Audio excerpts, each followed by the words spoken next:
শাশুড়ি মা অনেক কিছু বললেন, তা আমিও কিছু বলি। মানে এই মানুষটাকে আমি যত দেখছি, মানে এই 4 বছর হবে আমাদের অ্যানিভার্সারি, তত মানে আমি অবাক হচ্ছি যে এরকম কখনো মানুষ হয় কিনা। মানে ওর মধ্যে যা সহ্য আর ধৈর্য ক্ষমতা, মানে আমি এরকম কাউকে দেখিনি। মানে একটা মেয়ের কাছে সুপার হিরো তার বাবা, অবশ্যই আমার কাছেও। মানে সেকেন্ড সুপার হিরো হচ্ছে আমার হাজবেন্ড। ফার্স্ট তো বাবা, সেকেন্ড হচ্ছে ও। আর আমার মধ্যে অত ধৈর্য ছিল না, পরিষ্কার কথা। আমি একটুতেই মানে ও হচ্ছে না, পারবো না, দূর থাক, বা সহ্য ক্ষমতার জন্য আমি ওর কাছ থেকে অনেক কিছু শিখেছি। ধৈর্য ধরে রাখতে হয়, সত্যি ধৈর্য ধরলে ফল পাওয়াই যায়। তুমি যদি সত্যের পথে চলো, কর্ম করে যাও, অবশ্যই ফল পাবে। আর সহ্য ক্ষমতা সবকিছু আমি ওর কাছ থেকে পেয়েছি। তারপরে হচ্ছে সবসময় স্মাইল, যেটা ওর মধ্যে রয়েছে। ওর মধ্যে কিন্তু অনেক টেনশন, এটা আমি নিজেদের পার্সোনাল কথা বলছি না, ওর লাইফে যা টেনশন আপনারা মানে যদি জানেন, ভাবেন যে ওর মুখে স্মাইলটা আসছে কোথা থেকে। মানে এক হচ্ছে স্মাইল, মানে ওর মুখে সবসময় একটা স্মাইল, যে থাক না যত প্রবলেম আছে সেটা লোককে কেন দেখাবো, সবাইকে নিয়ে আনন্দে থাকতে পারে ও।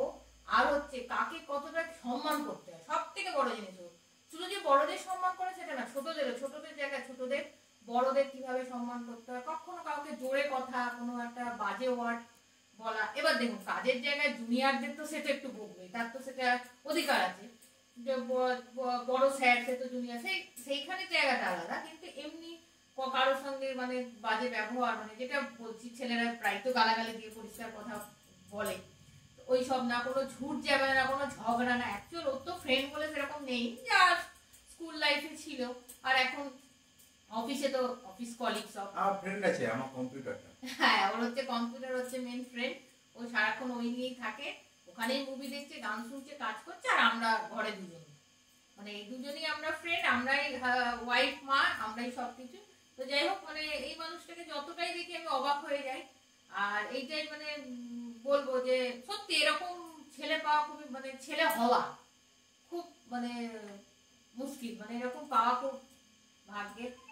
যাই হোক, এটাই বলবো শেষে যে ভোলেনাথ ওর সব মনের আশা পূর্ণ করুক, ও ভালো থাকুক, সুস্থ থাকুক। কারণ ও আগে খুব অসুস্থ ছিল, হসপিটালও অ্যাডমিট হয়েছে।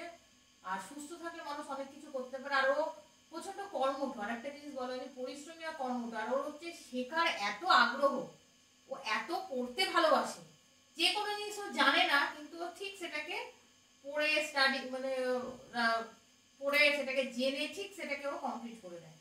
ওই কাজ করতে ভীষণ ভালোবাসে, এই গুণগুলো আমি একটু কাজ পাগল লোক, ভীষণ কাজ করতে ভালোবাসে, একটা যে কোনো কাজ। আর একটু কেক পাগল। আপনারা হয়তো লক্ষ্য করেছেন আমি অল্প অল্প করে কেকটা খাচ্ছি। বার্থডে ওর একটু খাবে, যাক সুগার আছে, কাল থেকে আবার কন্ট্রোল হবে। তো এবার ওই খাওয়া দাওয়া তো কি করবে, বেচারা করতে পারে না। যেটাই বলছে না, ও খুব পরিশ্রমী, কাজ করতে খুব ভালো লাগে, যে জিনিসটা পারে না চেষ্টা করে করার। আর কিছু বলার নেই, এটাই বলবো, ভোলেনাথ ওর সব মনের আশা স্বপ্ন পূরণ করবো। খুবই মানে পরিশ্রমী, শুনেছি পরিশ্রমী কর্মঠ লোকের একদিন সাকসেস হয়, দেখা যাক ওর কবে সাকসেস হয়। অনেক তো স্ট্রাগল করেছে জীবনে, ও ছোটবেলা থেকে অনেক স্ট্রাগল করেছে, মানে ওর মতো স্ট্রাগল মনে হয় কেউ আর করেনি, এখনো করে যাচ্ছে। কিন্তু ওর ওই যে বললাম ধৈর্য হারায়নি বলে ও এখনো এগোচ্ছে, যে আমি একদিন সাকসেস পাবো, যেহেতু সৎ পথে আছে। তো ঠিক আছে, এই বলেই আমার কথা শেষ করছি। মানে ওর বিষয়ে বলতে গেলে ভিডিও মানে অনেক বড় হবে, একটা বই লেখা হয়ে যাবে, তাই যেটুকু শর্টে বলার বললাম। আর এটুকুই বলবো, ভালো থাকুন, সুস্থ থাকুন, টাটা।